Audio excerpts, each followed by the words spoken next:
You're either about to watch or listen to the second half of our conversation around cultural appropriation and appreciation. Enjoy.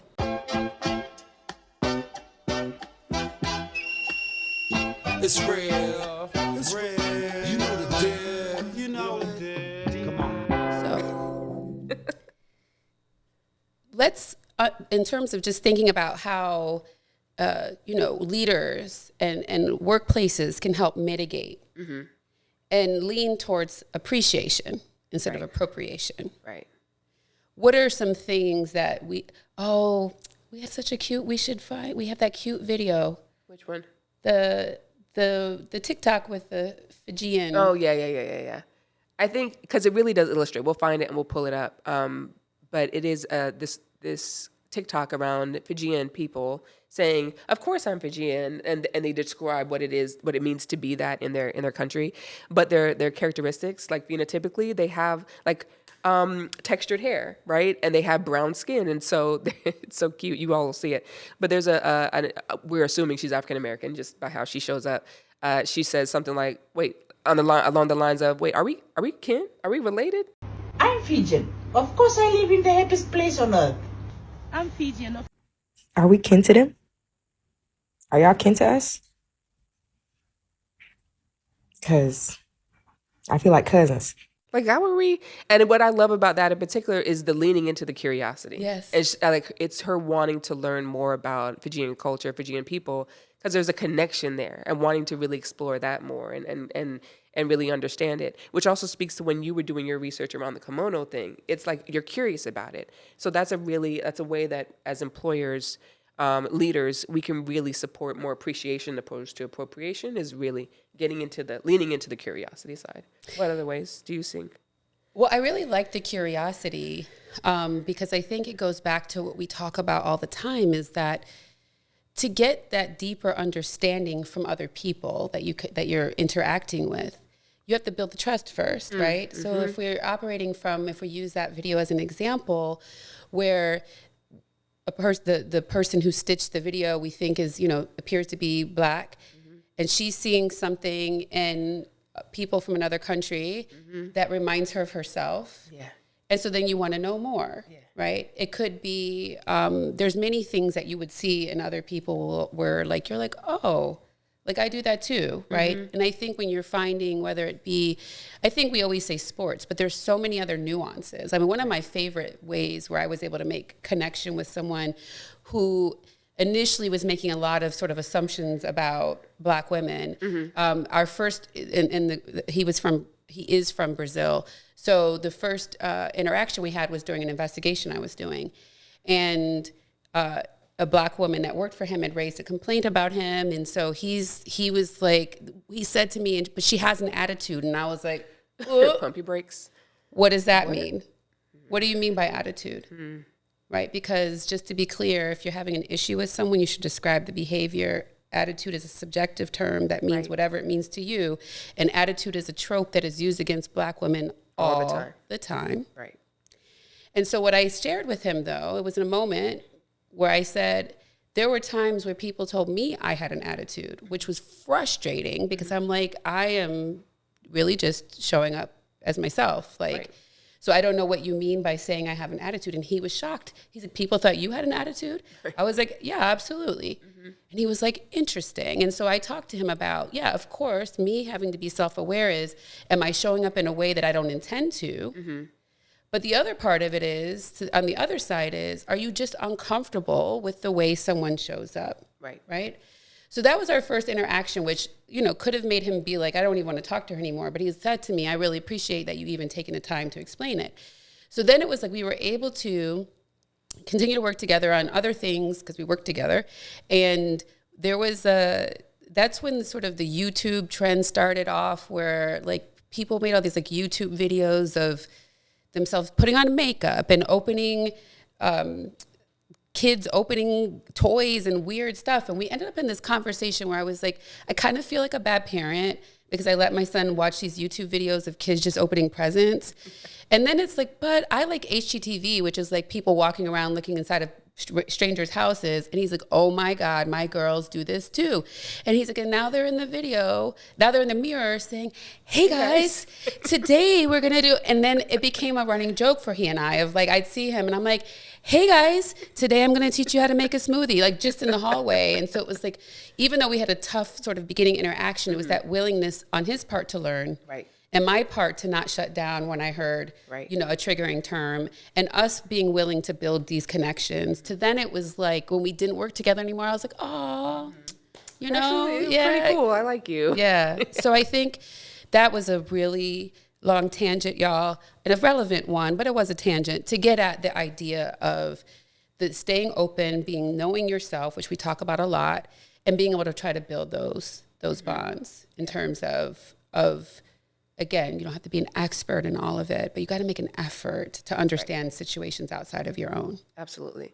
And I think that opening up to different is really what allows you to gain more, as we're going to go there, cultural competence, cultural Let's competency. talk about that. So they're related, the cultural competence and appreciation. So again, as people move more towards that, it's allowing cultures to exist, really acknowledging that you like something about it and wanting to go deeper into it, which helps you with your cultural competence, which is a big, big deal for in workplaces. Yep. We encourage inclusive leaders to develop that, to practice it, because it's not, again, as you always say, it's not about being an expert in other cultures and knowing all the details about different cultures, but it's more of an appreciation and a willingness to learn and to really get in deep with folks, and then also, you know, hold space for that within yourself. Like, just because it's different doesn't mean that it's better or worse than or anything like that. It's just something different, and I can really appreciate what it has to offer. Yeah. So just a few things before we wrap here that I want to just be thoughtful of like some really acute places in which appropriation versus appreciation can come up. We've talked about your marketing campaign, so just, you know, make sure that you're really being thoughtful of who can be impacted by your product and who could be an expert in helping you avoid landfills, so that landmines and fills. I mean, you don't want to be in a landfill either. No. Yeah. Some of them are stinky. Yeah.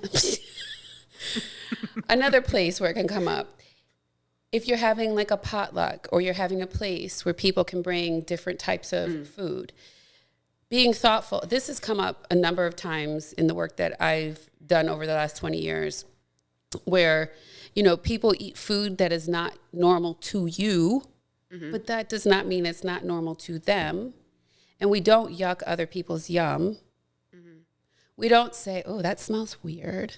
Right. Oh, you're going to eat that?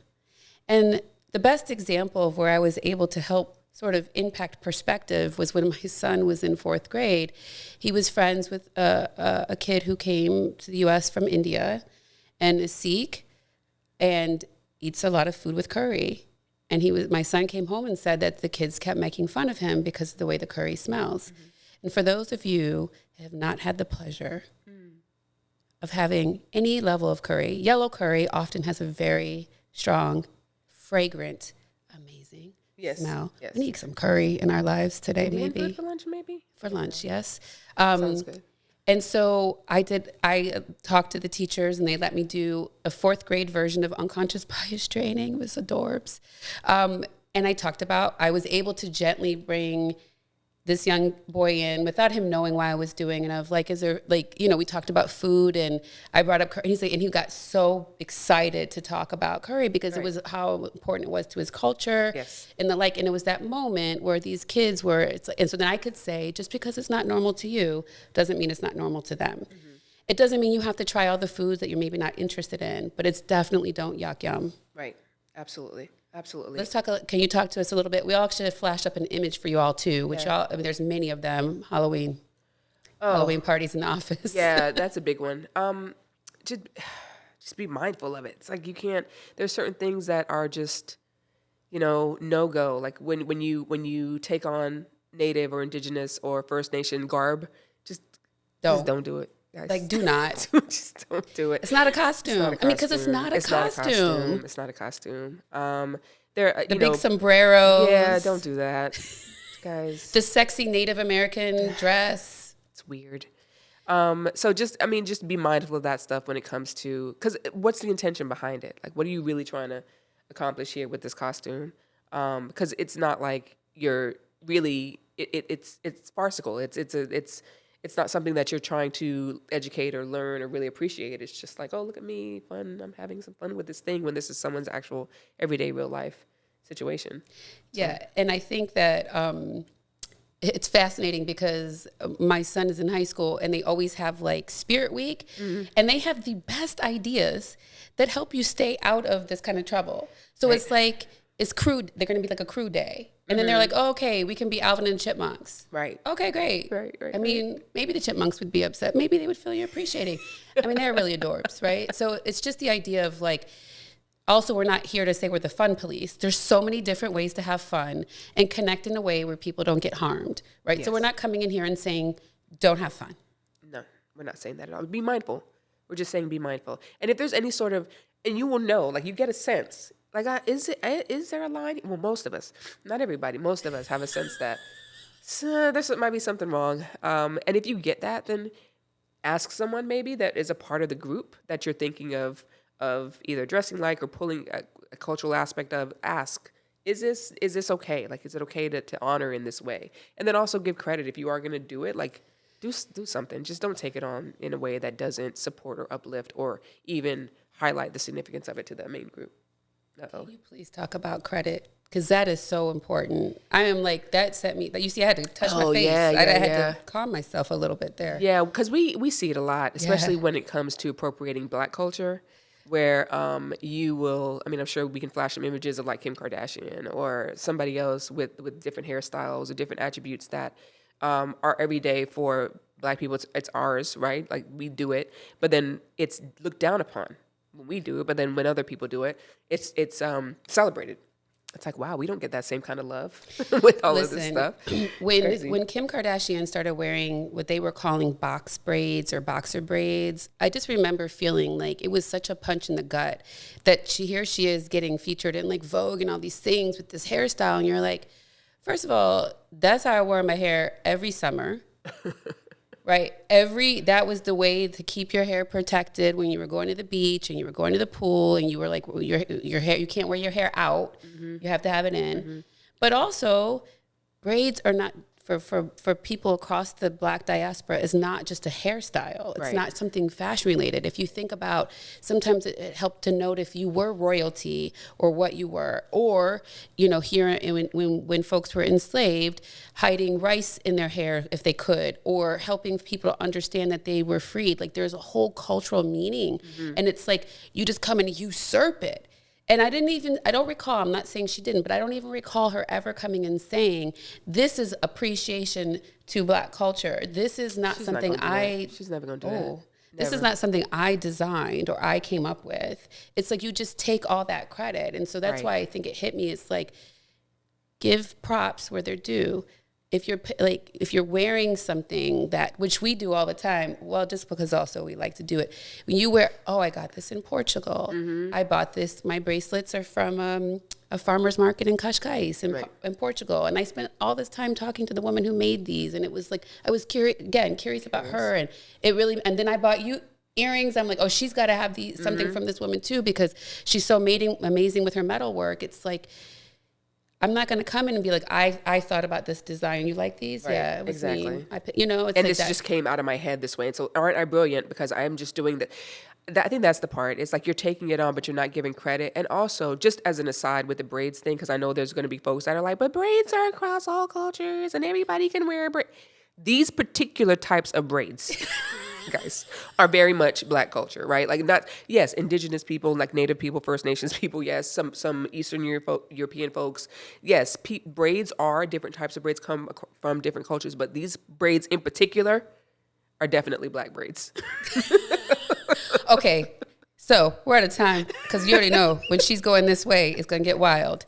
But the bottom line is, I love the way Shantae very clearly sort of gives us this visual of appropriation is dishonoring, appreciation is honoring. Right.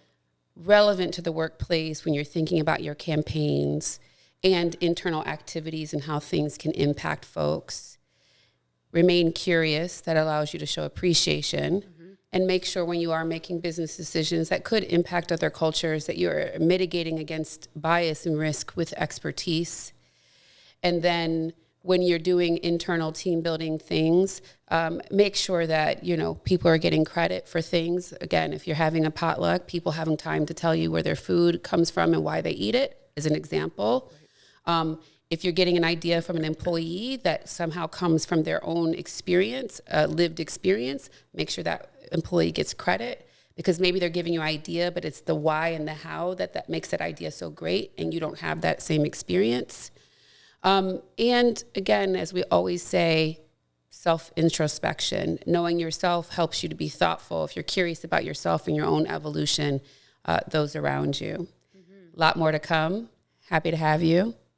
Tune in, subscribe, Follow, leave us a review, fun stuff. email us, stay in contact. We love hearing from you guys. Here it is. Diversity, equity, inclusion, and leadership. That's the deal when you know what you're dealing with.